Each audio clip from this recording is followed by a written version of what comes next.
네, 오늘 신앙생활의 3대 목표라는 제목으로 말씀을 드리도록 하겠습니다. 오늘 이 본문과 또 다른 본문을 함께 좀 인용을 하면서 설명을 주제로 드리겠습니다. 우리 예수님 앞에 나온 많은 사람들의 이야기가 성경에 기록이 되어 있는데요. 굉장히 다양한 이유로 예수님 앞에 나오는 것을 볼 수가 있습니다. 오늘 우리가 이제 신앙생활하는 이유도 마찬가지겠죠. 여러 가지 이유가 있습니다. 어떤 사람은 누가 가자고 하니까 따라오기도 하고, 어떤 사람은 자기가 절박해서 찾아 나오기도 하고요, 호기심으로 나오기도 하고, 진리를 구하는 마음으로 오기도 하고요, 또 현실적인 문제를 해결하기 위해서 하나님의 도움을 받기 위해서 이제 오기도 하죠.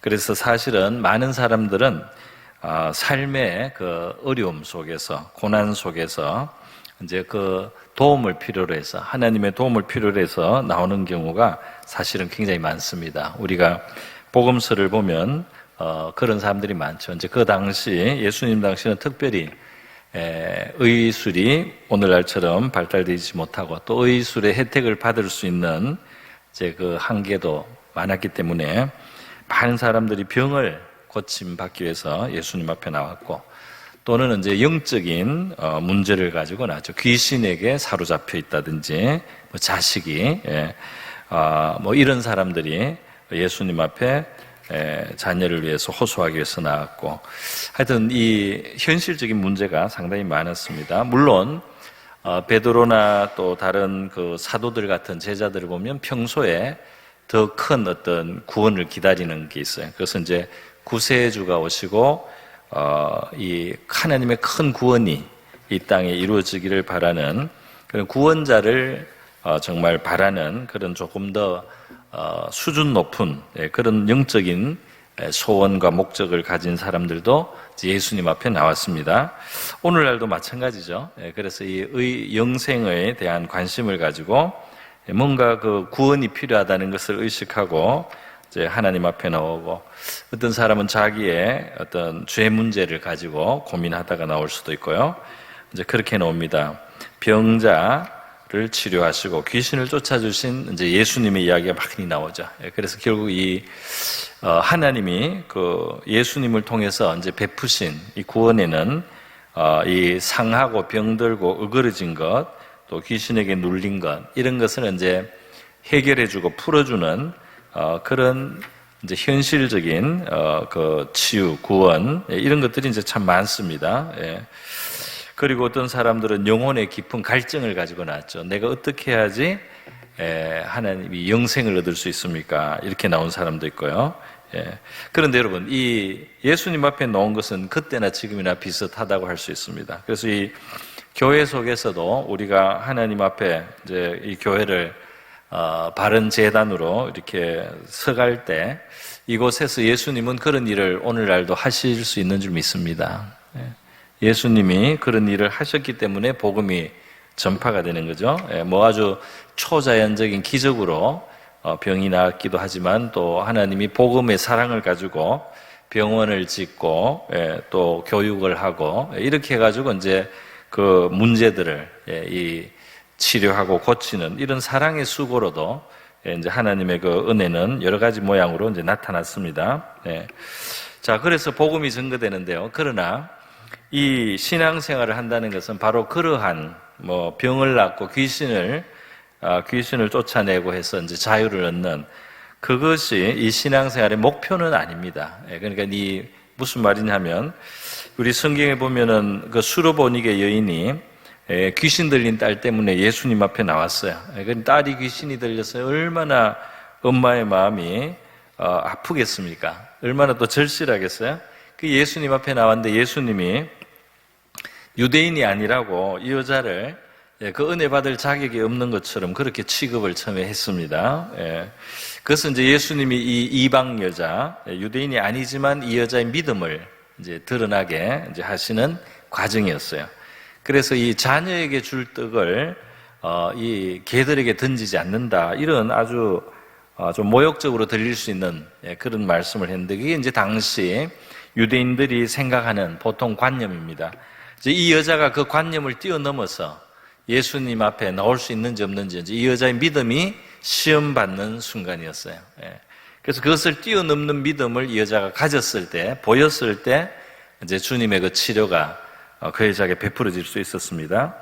그래서 이 자녀의 떡을 이 개들에게 던지지 않는다고 했을 때 이 수로보니게 여인이 예수님한테 대답이 굉장히 그 놀라운 대답이지 않습니까? 옳소이다 그렇게 하고 받았어요. 받으면서 그러나 주인집에 있는 그 개라도 이 주인의 식탁에서 떨어지는 부스러기를 먹습니다. 그러잖아요. 부스러기를 먹습니다. 그러니까 여기는 우리 이방인들은 유대인 같은 특권은 가지고 있지 못해요. 제사장 민족으로 우리가 먼저 부름을 받은 것은 아닙니다. 그리고 율법을 가졌거나 또 조상으로 아브라함을 가지고 있지도 않죠.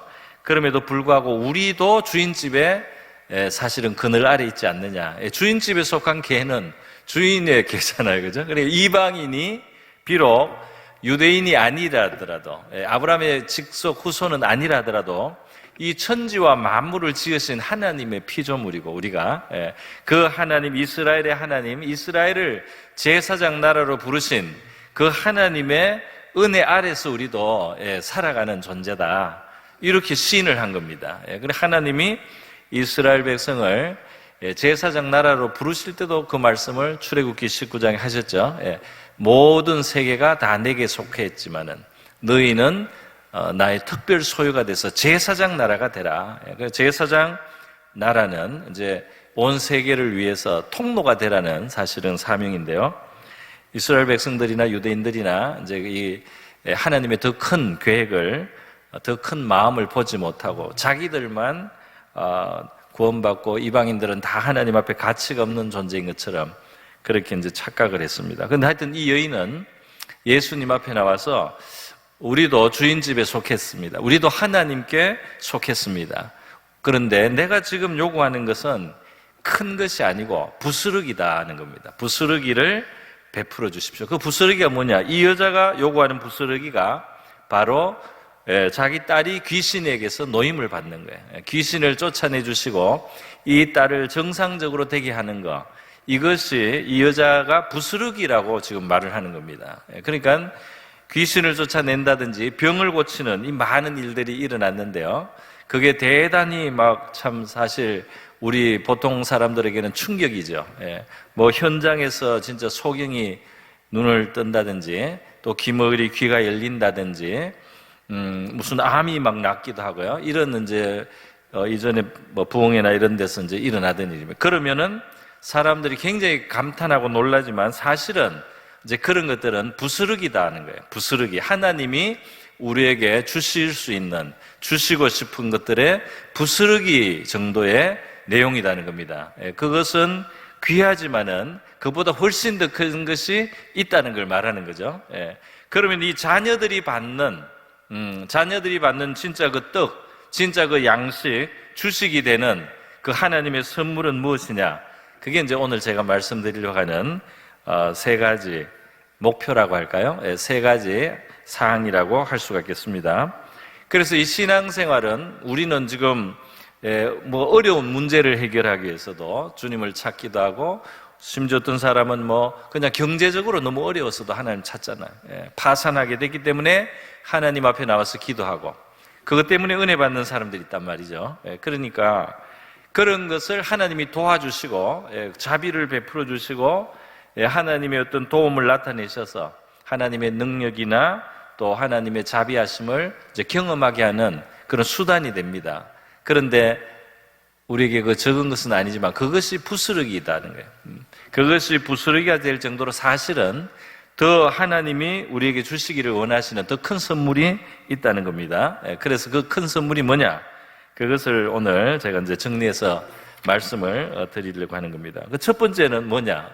교회 생활을 혹은 하나님을 믿는 이 생활, 예수를 모신 이 생활에 제일 중요한 메인이 되는 첫 번째 우리가 바라는 것이 뭐냐? 주님 하나님이 주시려고 하는 게 뭐냐? 영혼의 구원입니다. 할렐루야. 영혼의 구원이에요. 여러분, 우리는 현실 문제로도 급한데 사실은 더 큰 문제인 영혼의 문제를 사실은 간과하기도 합니다. 간과하는 거예요. 그래서 하나님이 우리 영혼의 문제를 더 큰 문제로 사실은 보시는 거죠. 만약에 병만 고치고 그냥 귀신을 쫓아내는 정도만 위해서면 아마 하나님의 독생자가 십자가에 달릴 필요가 없었는지도 몰라요. 그런데 우리의 영혼을 구원해야 되기 때문에 하나님은 그 독생자를 이 세계에 보내시고 그가 고난을 받고 또 죽음을 체험하는 데까지 그렇게 희생하시는 일이 필요했다는 것입니다. 이 영혼의 구원을 소홀하게 생각하면 안 됩니다. 마태복음 16장에 예수님이 그런 말씀했어요. 사람이 만일 온 천하를 얻고도 제 목숨을 잃으면 무엇이 유익하리요? 세상에서 모든 것을 다 얻었다 이 말이에요. 성취했다, 소유했다, 누렸다 했다며. 그런데 이 사람의 영혼, 여기 이제 목숨이 바로 이제 영혼을 말하는 거죠. 그 사람의 영혼이 잃어진다면, 다시 말해서 멸망으로 떨어진다면, 이 사람이 이 세상에서 성공을 하고 다 좋았는데 이 사람의 결국이 형벌과 심판으로 하나님 앞에서 끝난다면 그것이 무엇이 유익하겠는가? 자기 영혼이 멸망하고 파멸된다면 이 세상에 우리가 살면서 몇십 년, 아주 길면은 100년 이 동안 누리고 살았다 한들 자기 영혼이 멸망한다면 무엇이 유익하겠느냐? 이렇게 예수님이 말씀합니다. 온 천하를 다 얻었다 할지라도 무엇이 유익하겠느냐? 누가복음에 예수님이 말씀하신 부자와 거지 나사로의 비유가 있지 않습니까?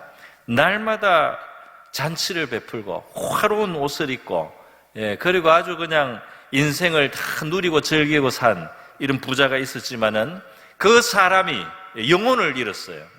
목숨을 잃은 것입니다. 그래서 그 사람의 육신은 좋은 묘지에 묻혔는지 모르지만 그 사람의 영혼은 뜨거운 곳에 가게 됐어요. 그 사람은 자기 영혼을 잃은 거예요. 그래서 이 사람이 이 땅을 사는 동안에 잠시 누린 그것이 무엇이 유익하겠는가? 차라리 그 집 앞에서 헌대를 앓고 개들이 그 고름을 핥고 했던 그 나사로는 그 어려운 형편을 살았지만은 그가 이 땅을 떠나게 될 때는 천사들이 와서 그 영혼을 받들었어요. 하늘나라로 영원한 위로의 세계로 데려갔지 않습니까? 차라리 나사로가 더 낫지 않습니까? 훨씬 더 비교가 안 됩니다. 그러니까 이 자기의 영혼을 얻는 사람이 결국은 진짜 복을 받은 사람이다 이렇게 우리가 말할 수 있는 것입니다. 그래서 여러분 이렇게 영혼의 구원 문제인데요, 오늘날 어떤 사람들은 정말 영혼이 구원받을 필요에 있다는 사실 자체도 잘 모르고 있죠. 그래서 성경이 하나님이 인간이 죄인이며 죄에는 형벌이 있다는 사실을 알게 하시기 위해서 이스라엘을 율법을 주시고 율법 아래서 다 죄인이라는 걸 사실 깨닫게 하시는 거예요. 에베소서 2장에 보면 죄 가운데 있는 바로 우리의 영혼은 사실은 죽음 가운데도 있다는 거예요. 죄 가운데 있는 영혼은 죽음 가운데 있는 것이다. 이 죄 가운데 있다는 것은 하나님과 끊어져 있고 멀어져 있는 상태고 그것은 생명에서 끊어져 있는 바로 죽음의 상태라는 거예요. 영적으로 에베소서 2장의 허물과 죄로 죽었던 너희를 그러잖아요. 육신이 살았어도 영혼은 죽어 있기 때문에 이미 이 죄 가운데 있는 사람들은 심판 안에 있는 거나 마찬가지라는 거예요. 그래서 이 세상의 풍습을 따라서 그냥 공중의 권세 잡은 자의 이끄는 대로 온갖 우상 숭배나 잘못된 풍습도 그냥 따라가고요, 육체의 욕심으로 살고 그냥 마음과 육신은 육체와 마음의 소원대로만 살아가지 영이 살아있어서 영이 하나님하고 연결돼서 영생의 하나님, 참 복의 하나님하고 살아있는 관계에 있지 않다 이 말이에요. 죄 가운데 있기 때문에 이미 이 참 생명으로부터 끊어져 있기 때문에 이것을 죽어 있다 이렇게 표현합니다. 그래서 본질상 진노의 자녀다 이렇게 표현을 하는 거예요. 그래서 여러분 이 기독교는 잘 사는 사람들한테 불길한 이야기를 하는 게 아니고 굉장히 문제가 있는 상황이 있지만 깨닫지 못하는 사람들에게 먼저 진단을 해주는 거예요. 하나님이 너희들이 얼마나 심각한 상태에 있는지 그것을 먼저 깨달으라는 거예요.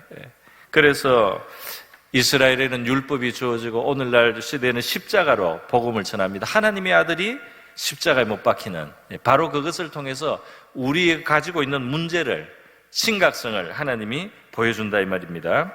요한복음 3장에 보면 예수님이 말하지 않습니까? 모세의 시대의 광야에서 이스라엘 백성들이 불뱀에 물려서 다 죽어가는 상황이 있잖아요. 그때 하나님이 노수로 뱀을 만들어서 장대에 달게 하고 그것을 바라보게 했어요. 그런데 그 하나님이 보라는 대로 장대에 달린, 다시 말해 장대에 달았다는 건 하나님이 심판 저주했다는 뜻이죠. 이 뱀을 하나님이 심판하고 저주한다는 그 상징을 이제 장대에다가 그렇게 달아서 세울 때 사람들이 하나님이 보라고 하니까 봤단 말이죠. 보라고 하니까 보니까 이상하게 독이 풀리는 거예요. 그 불뱀의 독은 사람들을 죽을 수밖에 없게 하는 불독인데요. 그 독이 있음에도 불구하고 하나님이 장대에 단 뱀을 보고 보라고 해서 그걸 보니까 살아났단 말이죠.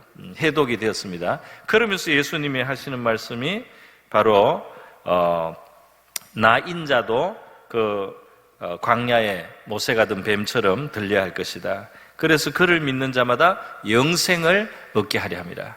다시 말해서 지금 보기 전에는 죽어가고 있는, 망하고 있는, 멸망하고 있는 상태라는 것을 말씀하는 거죠. 그러면서 예수님이 이 말씀에 이어서 하신 말씀이 하나님이 세상을 이처럼 사랑하사 독생자를 주셨으니 이는 그를 믿는 자마다 멸망하지 않고 영생을 얻게 하려면, 다시 말해서 이미 멸망에 이미 처해 있다 이 말이에요. 이미 멸망에 처해 있는데 하나님이 사랑하셔서 불쌍히 여기셨단 말이겠죠. 독생자를 주셔서 그 멸망하지 않고 살아나게 하기 위해서, 영생을 얻게 하기 위해서, 다시 하나님의 생명으로 불러들이기 위해서, 그래서 독생자가 오셨다는 겁니다. 그래서요, 여기 보면은 이어지는 말씀에 하나님이 그 아들을 세상에 보낸 것은 세상을 심판하려 함이 아니라 그로 말미암아 세상이 구원을 받게 합니다. 다시 말해서 이미 심판 상태에 있다 이 말이에요. 이미 심판을 받을 수밖에 없는 상태에 있기 때문에 하나님이 세상을 다시 심판할 필요도 없어요. 이미 심판의 길에 서 있어요. 그렇기 때문에 하나님이 그 아들을 보내서 거기서 건져서 구원을 받게 하시려고 독생자를 보내셨고, 독생자가 십자가에 달리셨다는 겁니다. 그를 믿는 자는 심판을 받지 아니하는 것이요 믿지 아니하는 자는 하나님의 독생자의 이름을 믿지 아니하므로 벌써 심판을 믿지 않는 그 상태가 바로 이 심판 가운데 머물러 있는 상태다 이 말입니다. 그래서 하나님의 방법은 되게 간단하죠. 장대에 달린 그 구리뱀을 그냥 쳐다만 봐도 하나님이 그 뱀을 저주하셨다, 심판하셨다, 그걸 바라만 봐도 이 독이 해독이 되고 살아났어요. 마찬가지로 예수님이 우리의 죄를 대신해서 십자가에 달려서 하나님 앞에 우리의 받을 저주와 형벌을 받으셨다는 사실을 우리가 믿을 때에, 그걸 받아들일 때, 그걸 인정할 때에 하나님은 그런 뜻으로 독생자를 이 세상에 주셨다 이 말이에요. 그런데 우리도 그 하나님의 뜻에 우리가 부합을 하고 그 하나님의 뜻을 인정하고 받아들이면 되는 겁니다.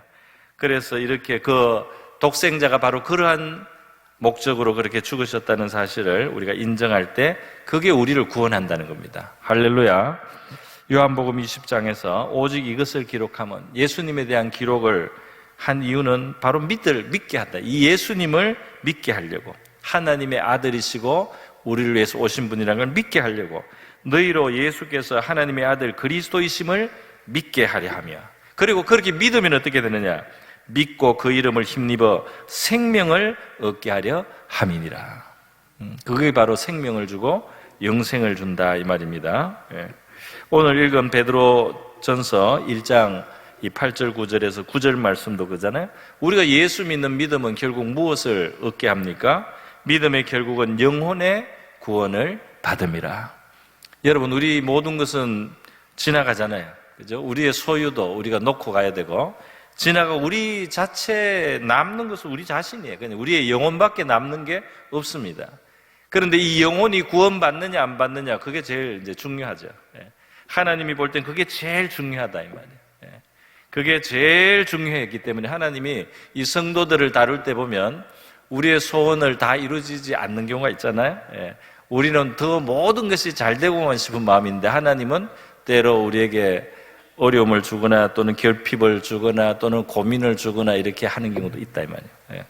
왜냐하면 영혼을 구원하기 위해서, 영혼을 구원하기 위해서, 영혼이 멸망하지 않도록. 그러니까 사실 사람들이 다 모든 게 이렇게 잘 나가고 부족함이 없고 이렇게 했을 때 정말 하나님을 안 찾게 되는 그런 심각한 문제가 있습니다.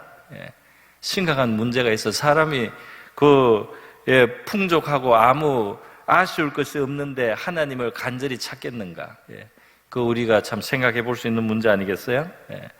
그래서 그 하나님이 우리의 영혼을 구원하시려고 하는 그 뜻이 있기 때문에, 그 목적이 있기 때문에, 그 깊은 생각이 있기 때문에 우리의 삶을 다루시고 있는 줄 믿습니다.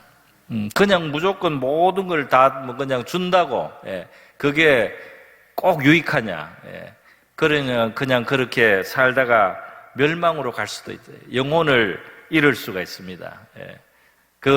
이 천하를 얻고도 자기의 목숨을 잃는 그런 결과를 가질 수도 있다면, 그러니까 하나님은 우리의 영혼이 구원받는 거기에 관심을 가지고 우리의 마음을 가난하게도 유지를 하게 하고, 우리가 하나님 앞에 겸손하게 하고 하나님을 간절히 찾아서 하나님을 더 체험하고 만나기도 하고 이렇게 하시는 줄 믿습니다. 여러분, 하나님은 독생자 그리스도에게 하나님의 영생을 주셨어요. 요한복음 5장에 보면 아버지께서 자기 속에 생명이 있음 같이 아들에게도 생명을 주어 그 속에 있게 했다 그랬어요. 그래서 결국 이 생명은 예수 그리스도에게 있기 때문에 바로 이 그리스도를 모신 자에게 생명이 있다, 영생이 있다 이렇게 말씀하고 있습니다. 요한일서 5장 1절과 11절과 12절 우리 같이 한번 읽어보겠습니다. 시작. 또 증거는 이것이니 하나님이 우리에게 영생을 주신 것과 이 생명이 그의 아들 안에 있는 그것이니라. 아들이 있는 자에게는 생명이 있고 하나님의 아들이 없는 자에게는 생명이 없느니라. 그래서 나에게 하나님의 아들이 있는가? 나에게 그리스도가 계신가? 이게 중요한 문제예요. 여러분의 삶은, 여러분의 심령에는 주님이 계십니까? 여러분의 삶과 여러분의 심령에는 하나님의 아들이 거하십니까? 그 하나님의 아들을 모신 사람이 영생이 있다 이 말입니다. 여러분, 하나님의 아들을 모신다는 것은 막연한 관념이 아니에요. 그것은 실질적인 겁니다. 디도서 3장에 보면 이런 표현으로 되어 있죠. 우리를 구원하시는데 우리의 행한 바 의로운 행위로 말미암지 아니하고 오직 그의 긍휼하심을 따라 중생의 씻음과, 이 거듭난다 이 말이에요. 사람의 영혼이 중생의 씻음과 성령의 새롭게 하심으로 하셨나니, 이 성령에 의해서 우리의 영혼의 이 변화를 우리가 경험하게 됩니다. 그래서 죄를 회개하게도 되고, 그리고 하나님의 뜻에 대해서 인식이 생기기도 하고요. 이 양심이 깨끗해지기도 하고, 이 중생의 씻음과 성령의 새롭게 하심, 이런 것들이 실제로 우리에게 일어난다 이 말이죠. 그래서 고린도후서 13장 5절의 말씀이 우리에게 이제 있습니다. 너희는 믿음 안에 있는가? 너희 자신을 시험하고 너희 자신을 확정하라. 그러니까 이 수많은 이 교회와 복음과 관련된 수많은 일들을 우리가 보고 듣고 우리가 그 가운데 있다고 할지라도 정말 내가 그리스도가 내 안에 계신가, 그것을 우리가 깊이 성찰해야 된다는 거예요. 정말 믿음 안에 있는가, 우리 자신을 정말 점검해야 된다 이 말입니다. 왜냐하면 영혼의 구원이 바로 이 하나님의 아들이 정말 내 안에 계셔야 되기 때문에 영혼의 구원이 되는데, 내가 겉으로는 교회를 출입하고 신자의 모습을 가졌지만 내 심령과 영혼과 삶 속에 정말 예수가 계신가, 그것을 살피라고 말씀하고 있습니다. 그래서 거기에서 만약에 확정할 수 없다면 거기에 관심을 가져야 되는 거죠. 하나님 앞에 그것을 가지고 나가야 돼. 그것을 기도해야 되고 그것을 구해야 될 줄로 믿습니다. 그러니까 구원이 흐릿한 사람은 그것을 하나님 앞에 겸손하게 기도하고 그것을 구해야 되지, 이 대충 묻어놓고 이렇게 가서는 안 되는 거죠.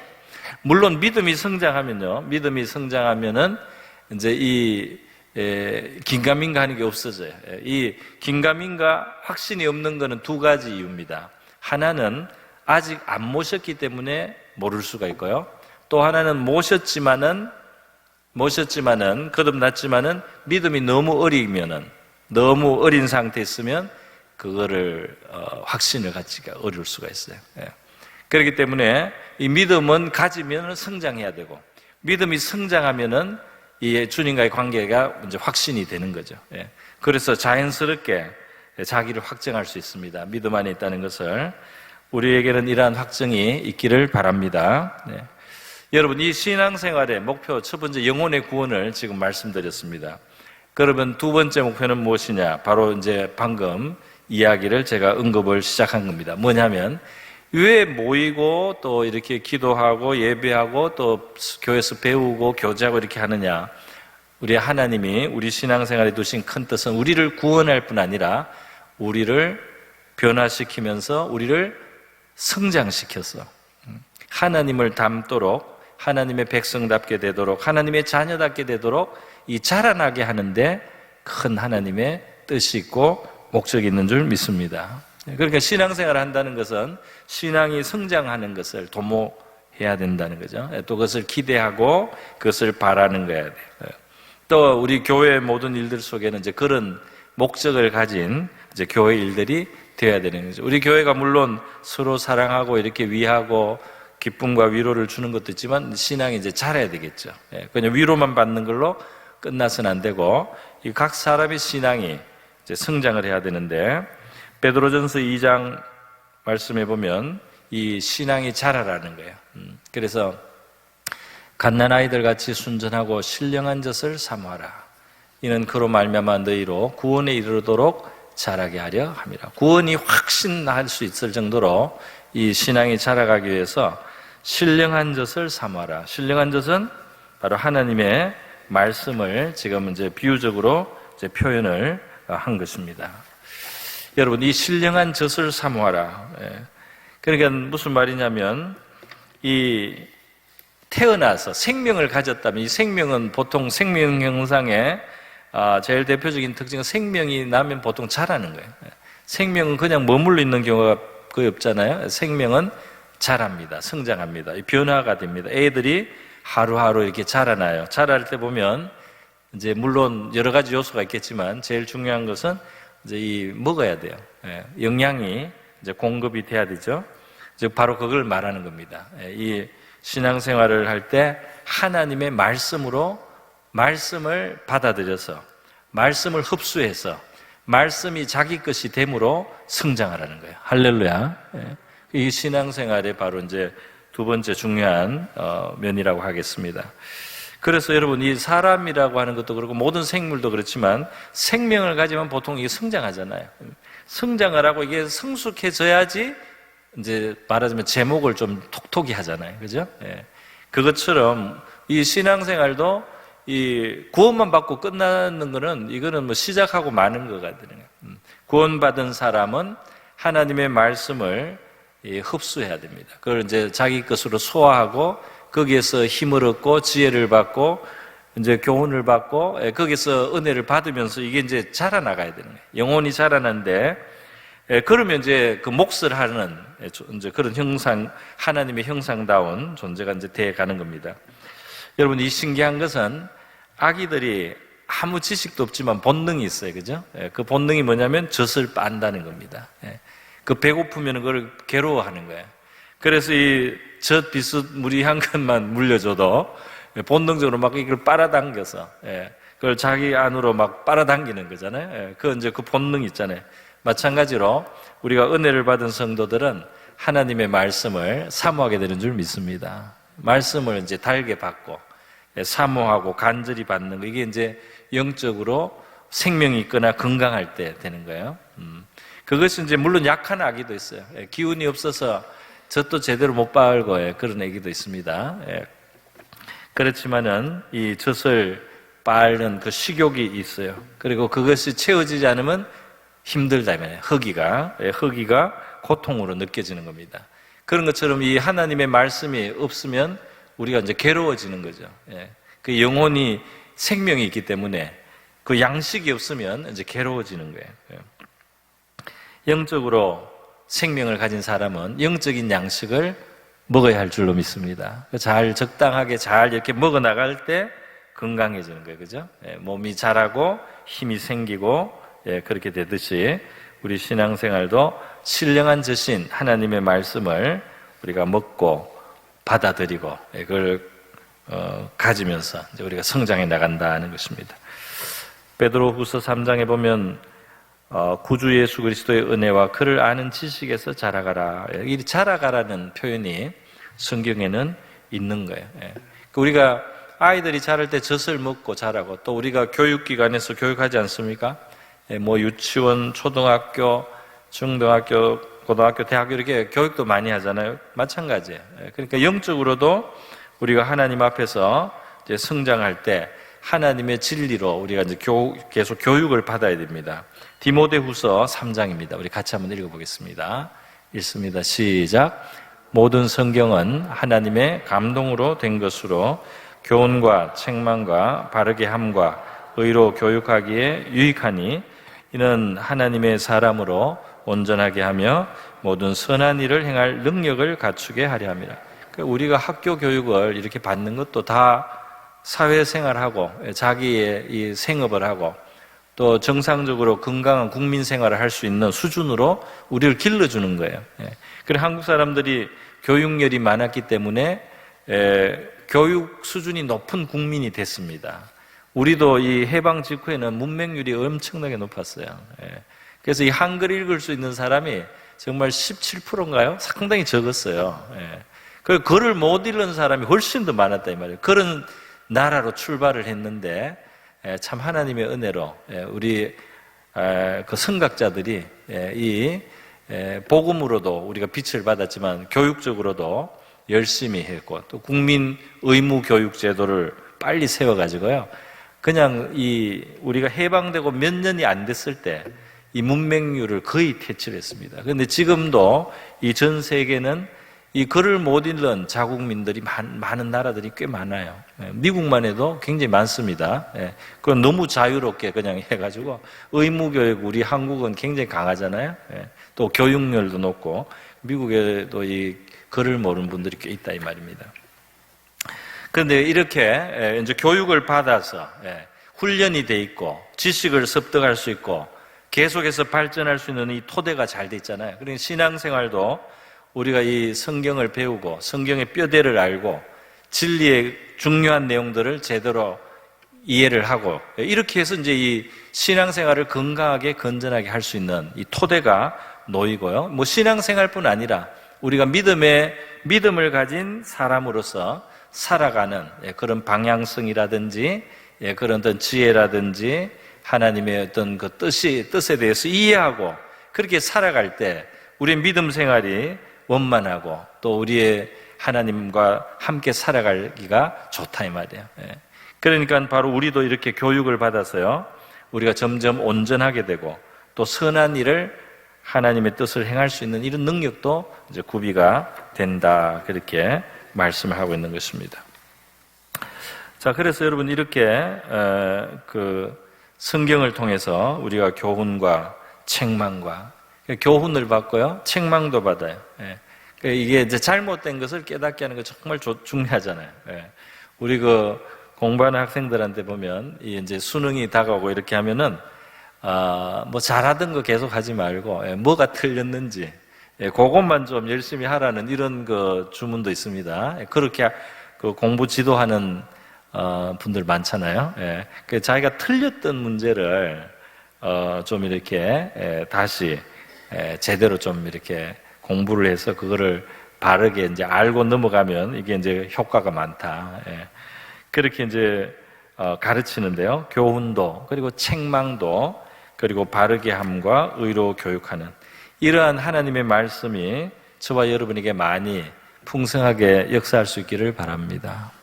하나님 말씀을 많이 우리가 자꾸 두루 접하면서 깨닫기도 하고 깨우치기도 하고 이렇게 하면서 이제 발전을 이제 하는 것입니다. 여러분, 예수님은 부활하신 후에 제자들에게 나타나셔서요, 하늘과 땅의 모든 권세를 하나님 아버지가 그리스도에게 주셨다 그랬어요. 그러면서 모든 민족에게 가서 그들을 제자로 삼아라. 예수의 제자로 삼으라는 거죠. 그러면서 아버지와 아들과 성령의 이름으로 세례를 주고 내가 너에게 분부한 모든 것을 가르쳐 지키게 하라. 그러니까 내가 분부한 것, 예수님이 말씀한 것을 배우고 그것을 지키게 하라. 예수의 제자가 되게 하라 이 말이죠. 남을 예수의 제자가 되게 하려면 자기가 예수의 제자가 또 돼야 되잖아요. 이게 벌써 그 뜻이 거기에 들어 있습니다.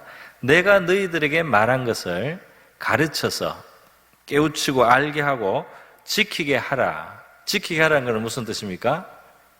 어떤 것을 그냥 아는 것하고 지키는 것은 이제 좀 차이가 있습니다. 그죠? 그냥 알면 고개를 끄덕이면 아는 거가 되죠. 그러나 그걸 이제 지키는 것은 그거가 자기 것이 진짜 되는 거예요. 그대로 하게 되는 겁니다. 그죠? 그러니까 예수님이 원하시는 예수님의 제자는 예수님의 뜻을 알고, 그러니까 깨닫고 배우고, 가르침을 받아서 배운 다음에 그게 자기 것이 되게 하라. 예수님의 가르침을 자기 것이 되게 하라. 할렐루야. 그래서 오늘 우리가 이렇게 좋은 설교를 듣는 것도 물론 필요합니다. 또 새로운 좀 각도에서 신선하게 깨닫는 것도 필요해요. 그러나 익히 알고 있는 것도 정말 내 것이 되게 해야 될 줄로 믿습니다. 제일 대표적인 게 염려를 맡기는 거. 어려울 때 정말 기도로 하나님 앞에 나가는 거. 문제가 있을 때도 하나님 앞에 쉬지 않고 감사하는 거. 이런 것들이 우리가 잘 알고 있지만 내 것이 안 된 경우가 많아요. 내 것이 안 된 경우가. 그래서 저와 여러분은 예수님 앞에서 우리가 배운 것을 정말 내 것으로 그렇게 소화할 수 있기를 정말 바랍니다. 그 예수님이 가르친 것을 붙들어야 돼요. 그리고 그것을 현실 속에 적용을 하고 현실 속에서 실천을 하고 내 것이 되게 하고, 그렇게 했을 때 내가 하나님의 말씀을 그대로 받아들이고 믿음으로 순종을 하고 또 그대로 그것 때문에 내가 참고 견디었을 때 하나님이 어떻게 일하시는지를 우리 성도들은 더 많이 경험해야 될 줄 믿습니다. 그런 이제 제자로서 성장해 나간다, 이렇게 말할 수가 있겠습니다. 여러분, 이 신앙생활의 이 성장은, 영적인 성장은 굉장히 풍부해요. 그리고 굉장히 다양합니다. 그래서 오늘 다 설명할 수는 없지만 하나의 샘플을 들자면 베드로후서 1장 같은 곳인데 이렇게 돼 있습니다. 이로써 그 보배롭고 지극히 큰 약속을 우리에게 주사 이 약속으로 말미암아 너희가 정욕 때문에 세상에서 썩어질 것을 피하여 신성한, 옛날 번역에는 신의 성품이라고 했습니다. 이게 신적인 성품 이렇게 번역하면 돼요.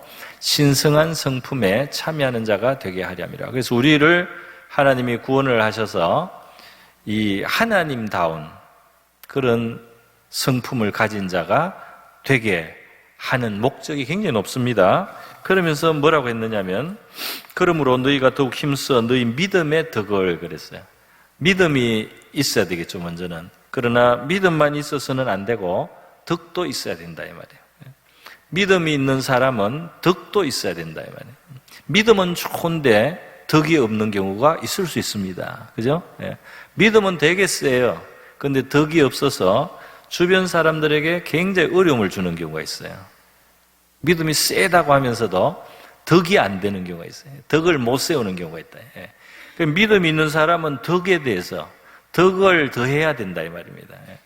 또 덕이 있는 사람은 덕이 있음으로 끝이 아니고 지식이 필요하다는 거예요. 하나님에 대한 깊은 이해, 영적인 진리와 지식에 대한 이해가 더해져야 된다는 거예요. 안 그러면 이 두리뭉실하게 덕으로만 하다가 진리하고 안 맞는 방향으로도 갈 수 있어요. 또 이 깊은 이해를 가진 사람은 절제를 가져라. 이 절제라는 것은 오늘 우리 영어로 표현하면 자기를 다스리는 능력이라고 할 수 있습니다. 실제로 자기의 생활을 다스린다. 셀프 디시플린이라고 영어 표현이 있어요. 그러니까 이게 이해하는 것으로 끝나서는 안 되겠죠. 또 깨닫고 알고 감탄할 수도 있고 영향을 받지만 이제 자기 삶 전체가 진리에 일치되도록 자기를 다스리는 것도 필요하고요. 그 뒤에는 또 끝이 아니에요. 어려움 속에서도 견딜 수 있는 인내가 필요합니다. 어려움 속에서도 하나님의 뜻 앞에 계속 머물 수 있는 그 인내하는 게 필요하고요. 인내하는 사람은, 어려움을 참는 사람은 참는 것으로 끝나는 것이 아니라 참으면서 더 하나님하고 가까워지는 경건, 그게 필요하다. 또 경건한 사람은 혼자 경건하다고 끝이 아니고 형제를 우애할 줄 알아야 된다. 할렐루야. 경건한데 다른 사람하고 이게 화목하지가 않고, 다른 이게 영적인 형제를 일단 말하고요. 그러니까 자기는 경건한데 우애가 없을 수도 있어요. 그러니까 그런 부분에서 계속해서 더 필요한 것들이 있습니다. 또 형제 우애가 있지만 우애로 그치면 안 되고 사랑도 있어야 된다. 그 사랑은 더 깊은 거죠. 이 사랑은 희생이 가능한 겁니다. 그래서 이렇게 이 신앙의 세계는 계속해서 더 깊어질 수 있는 그런 것들을 가지고 있어요. 요것도 한 면을 이제 신앙에 있어서 우리 영적인 성장의 한 면을 보여주는 본문이다, 이렇게 말할 수 있겠습니다. 이렇게 해서 제가 두 번째까지 설명했고 마지막은 짧게 말씀드려야 되겠습니다. 자, 그래서 영혼의 구원, 두 번째는 영적인 성장, 그 다음에 세 번째가 뭐냐 하면 사명을 발견하고 실행해야 됩니다. 할렐루야. 네. 그러니까 신앙이 성장하는 것 자체가 목적이 아니에요. 신앙이 왜 성장하냐, 왜 사람이 교육을 받고 왜 성인이 되고 왜 교육받은 사람이 되냐, 그러면 이제 몫을 한다 이 말이에요. 자신의 몫을 하고 자기의 그 가치를 실현하면서 살아간다 이 말이죠. 그것처럼 우리도 어린 시절이 있고 학창 시절이 있고 나름대로 다 아름답고 나름대로 다 가치가 있고 나름대로 거기에 참 그것도 하나님께 영광이 돼요. 그러나 이제 장성하기를 계속 우리가 목표로 하지 않습니까? 그래 완전히 이제 성숙해서 한 사람의 생활인으로 또 뭐 가정의 어떤 가족의 일원으로 또는 사회의 한 일원으로 자기 몫을 다 하게 되는 거죠. 그렇게 될 때 의미가 온전히 실현이 되는 것처럼 우리 신앙생활도 결국은 나를 하나님이 이 세상에 두신 목적, 쓰임이 있다 이 말이에요. 그것을 깨닫고 그것을 실행하면서 살아가는 바로 그러한 삶으로까지 나가야 한다는 것입니다. 그게 사명의 발견과 수행이라는 것이에요. 그것은 교회 안에서 봉사하는 것도 있고요. 또 그 사람은 하나님이 또 이 세상에서 특별히 또 쓰실 수도 있는 거예요. 그렇게 해서 뭐 가정에서도 역할이 있겠고요. 그래서 자기의 역할을 믿음의 사람으로서 한 사람의 그 몫을, 자기의 특별한 사명을 잘 감당하는 이제 그 일까지 우리 신앙생활을 하면서 우리가 기대하는 목표라고 할 수 있습니다. 우리가 배우고 성장하고 이제 하면서 결국은 나의 사명을 깨닫고 그걸 실행하는 사람으로 살아가야 된다 하는 겁니다. 에베소서 2장에 보면 유명한 말씀이죠. 에베소서 2장에 같이 한번 읽어보겠습니다. 에베소서 2장 8절부터 있습니다. 시작. 너희는 그 은혜에 의하여 믿음으로 말미암아 구원을 받았으니 이것은 너희에게서 난 것이 아니요 하나님의 선물이라. 행위에서 난 것이 아니니 이는 누구든지 자랑하지 못하게 함이니라. 우리는 그가 만드신 바라 그리스도 예수 안에서 선한 일을 위하여 지으심을 받은 자니 이 일은 하나님이 전에 예비하사 우리로 그 가운데서 행하게 하려 하심이니라. 그래서 우리의 사명은 우리 한 사람 한 사람이 다 사명이 있는 줄 믿습니다. 크고 작은 사명이 있다 이 말이죠. 여기 보면 선한 일이라고 했어요. 선한 일. 악역을 사명이라고 하면 안 돼요. 악역을 하고 하나님 앞에 나중에 혼날 일을 해놓고 그것도 필요하다고 그렇게 하면 안 되고요. 선한 일을 위하여 지으심을 받은 자다. 그렇게 하고 하나님은 전에 예비하사 우리에게 행하게 하신다. 그러니까 하나님은 처음부터 이 목표를 가지고 있다는 거예요. 그래서 우리의 이 살아온 환경, 우리의 자라온 배경이 하나님이 쓰시는데 다 소용이 됩니다. 할렐루야. 그 배경이 된다 이 말이에요. 바로 그런 경험, 그런 체험, 그런 과정을 우리가 통과했기 때문에 감당할 수 있는 일들이 생기는 거예요. 그래서 하나님이 예비하셔서 우리를 사용하신다 이렇게 말씀을 하는 겁니다. 네. 에베소서 4장 11절에도 그렇게 말씀하고 있죠.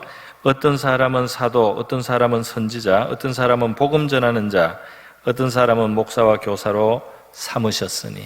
다시 말해서 이 교회에 하나님이 이제 그 주로 가르치는 직분들이에요. 주로 가르치는 직분을 이제 하나님이 주시는 겁니다. 그런 사람은 이제 그런 길을 걸어가겠죠. 하나님이. 그런 은혜를 주시고, 그런 체험을 주시고, 그런 깨달음을 주시고, 그런 사명감을 주셔서 선지자나 사도나 복음 전하거나 목사나 교사로 이제 이런 사람을 교회에 하나님이 세워주신다 이 말이에요. 그러면 이 사람들은 뭘 하느냐? 12절에 성도를 온전하게 한다. 바로 성도들을 구비시켜준다 이 말이에요. 여기 온전하게 한다는 것은 장비를 채워준다 이런 뜻이 있습니다. 이 장비가 있어야 되잖아요. 경찰은 곤봉을 가져야 돼. 예를 들면 무슨 군인은 총이 있어야 되고 장비를 갖추어 준다는. 의사는 청진기가 있어야 되고 메스가 있어야 되고 그렇게 이 성도들에게 하나님의 이 교훈과 진리로 성도들이 뭔가 이 준비가 돼야 되는 거예요. 뭔가 깨달음을 가지고 뭔가 지식도 가지고 뭔가 바른 자세를 갖게 되고 이렇게 해서 온전하게 하는 겁니다.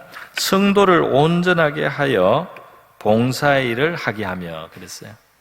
그러니까 이 봉사의 일이 바로 요게 바로 사명입니다. 봉사일. 요 봉사일은 넓은 뜻이에요.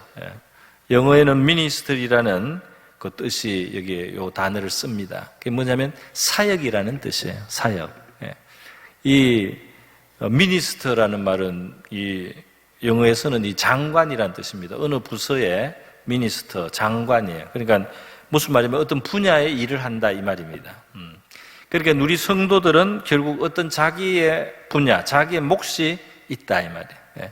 그것을 결국은 한다 이 말입니다. 이게 교회 안에도 있고 교회 밖에도 있고 뭐 가정에도 있을 수 있고 그냥 그게 무슨 형식이 없이 자기가 만나는 사람들에게 하나님이 자기에게 주신 어떤 뜻을 그 실천하는 그 역할을 한다면 그게 자기의 이제 봉사고 자기의 사명이고 자기의 분야가 되는 거예요. 자기의 분야가 된다 이 말입니다. 어떤 사람은 또 기도에 헌신한 사람도 있겠죠. 그래서 많은 사람을 위해서 기도해 준다. 그 자기의 미니스트리를 하게 하기 위해서 하나님은 목사도 교사도 복음 전하는 자 선지자 사도도 세우는 거다. 그러니까 이 하나님의 일은 목사, 교사, 선지자, 사도가 하는 게 아니에요. 어떤 의미에서 이 사람들은 성도들이 하나님이 맡기신 일을 할 수 있도록 그 장비를 공급하는 사람이에요. 장비를 그 채비를 해준다 이 말이죠.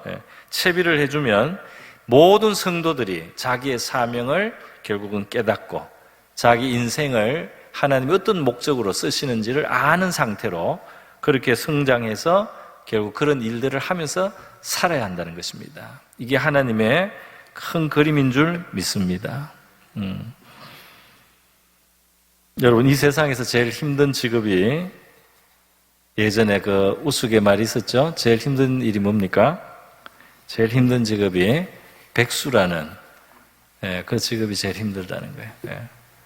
그 일이 없다는 거, 일을 안 한다는 거, 그게 힘들. 물론 이제 수입이 안 생겨서도 어렵지만 자기의 존재 가치를 이 체감을 할 수가 없고, 또 일이라고 하는 것은 사람에게 돈벌이만 되는 게 아니라 우리를 건강한 긴장 속에서 살게 하고 우리 자신의 이 존재의 가치를 느끼게 해주는 거예요. 원래 하나님이 세상을 지을 때부터 인간에게는 이 세상을 경영하고 다스리라는 어떤 그 일을 주지 않습니까? 원래 일을 하는 존재이기 때문에 인간이 계속 먹고 놀면 인간이 절대로 만족이 안 된다 이 말이에요. 거기에서 그 공허함을 느낄 수밖에 없어요. 자기의 정말 가치를 깊이 느끼는데 오히려 나중에 한계가 온다 이 말입니다. 일을 열심히 하다가 쉬는 거는 필요하지만 이게 놀고 먹는 게 주업이 됐을 때 절대로 그게 진정한 어떤 기쁨과 이런 것하고 오히려 멀어질 수 있습니다. 하나님께서 우리 성도들을 진리로 구비시켜 주시고 우리 성도들은 우리 자기의 사명을 깨달아서 그걸 실행하는 이런 삶으로 나가는 것이 우리 신앙생활의 아주 중요한 부분인 줄 믿습니다. 그래서 예수 그리스도 안에서 하나님이 우리에게 주시려고 하는 풍성한 생명의 삶은 결국은 이까지 가면서 이제 더 충만하게 된다 이렇게 말할 수 있습니다. 그러니까 일이 자기의 사명을 깨닫고 행할 때 제일 우리가 풍성해질 수가 있어요. 제일 하나님하고도 가까워질 수가 있습니다. 그렇기 때문에 저와 여러분 우리 한 분 한 분이 우리 하나님 앞에 믿음 안에서 잘 성장해서 또 성장해 가면서 동시에 또 일도 하기도 하죠. 뭐 다 되고 나서 딱 무슨 졸업을 꼭 하고 나서만 뭘 하는 건 아니죠. 제가 아는 어느 목사님이 그 간증을 했어요. 자기는 예수 믿은 지 한 달 만에 다른 사람들을 가르치기 시작했대요. 그 이상하게 그런 환경이 된 거예요. 그 대학생 때 4학년 때 예수를 믿었는데 은혜를 딱 받고 하나님을 딱 확신하고 나서는 하나님이 바로 한 달도 안 됐는데 한 달 됐는데 바로 그 전도하고 가르치게 자기한테 역할이 주어지더래요. 그래서 그것 때문에 너무 처음에는 이제 부담스러워서 기도를 했는데 하나님이 기도 중에 응답을 줬답니다. 그 응답이 뭐냐 하면 뭐겠습니까? 그 유명한 말인데요. 가르치는 것이 가장 좋은 배움의 방법이다. 제가 지금 영어로 하는 건 까먹었는데 이 사람은 영어로 들었어요. 그거를. 그 대학생이니까 알아들을 만하거든요. 그러니까 이 가르치는 것은 이 가르치는 것이 가장 best way to learn. To teach is the best way to learn. 뭐 이런 식으로 아마 영어로 하나님이 응답을 했다고 하더라고요. 그래 어쨌든 그러면서 훈련되셔서 나중에 지금 이제 아주 목회를 잘 하시는 목사님이 되셨는데요. 그렇게 때로는 그렇게 이제 우리가 성장하면서 또 섬기면서 그렇게 가기도 합니다. 여러분 오늘 저는 좀 이 큰 주제들을 말씀을 드렸습니다. 우리 신앙생활을 하는 것이 바로 이러한 큰 그림 속에 하나님의 뜻 안에 있다. 그래서 우리가 현실적으로 필요한 것들 있죠. 이 하나님의 앞에 나와서 문제를 해결받고 우리의 아주 급한 일들, 우리의 고통, 그래서 이제 헤어나오고 도움을 받는 것, 그것도 하나님의 자비로 우리에게 도와주실 것입니다. 그러나 영혼이 구원받고 하나님을 더 닮아가는 영적인 성장이 이루어지고 또 하나님이 주신 우리 생애의 사명을 깨닫고 이제 그것을 행할 때 우리가 충만한 이 복음적인 이 구원의 풍성함을 우리가 만끽하고 누리게 될 줄로 믿습니다.